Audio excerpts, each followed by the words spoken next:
come back to you. I'm seeing a lot of negative news on the economy and the strength of China. I'm also seeing positive news about how intelligent they are with a long-range plan with these BRICS and a slow, steady drip, drip, drip of picking up countries while we're losing countries. But a lot of it does seem to depend on the strength of the Chinese economy. The Belt and Road requires billions and billions per country, right? $1 billion per country sometimes, across Africa, across Asia. The Blue Water Navy is billions. Their economy is fading from what we can tell. I don't know how bad it's fading, but what's your take on their relative strength right now and going forward in the next, 5 to 10 years? Well, Dave, their relative strength is in decline. That is that their economy has stalled. This is the time to put pressure on them because the illegitimacy of the regime really can be targeted at this time. The bad news is, of course, that they've grown so rapidly and so quickly, and they've converted that wealth into military might, into diplomatic power, into technology, all of the problems that we see. And so they're riding that wave, if you will, to use against us.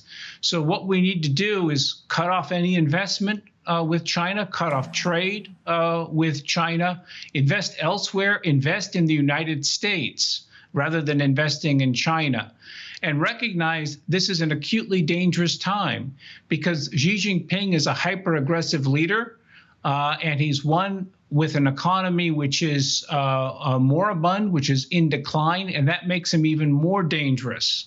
So we need to anticipate that the communist regime in China is going to be very aggressive, as they already are, against the Philippines, against Taiwan, and against America right now. We've got some folks who are saying that they're not at war with us, but in fact, they're at war with us in every measure short of kinetic war. We're not shooting at each other, just as we didn't shoot with the Soviets during the Cold War.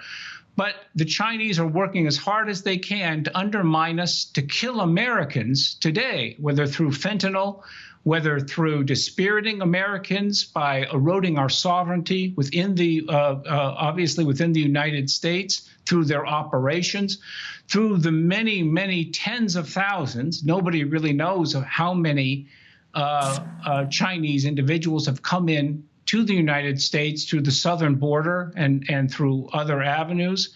Many of these individuals certainly are going to be covert agents, right? They're going to be working for MSS, or they're going to be they're PLA soldiers, and so it's a very dangerous situation that we face. They're at war with us today. They have been. Famously, they declared people's war in 2019 against the United States. And in the communist idiom, that means something, right? That means that they're targeting the United States for destruction. And Xi Jinping was calling on the Chinese people, as well as ordering the party to expedite measures towards the destruction of the United States. So we're not shooting at each other, and the whole point is to deter that, but they're at war with us, and it's time that we respond accordingly.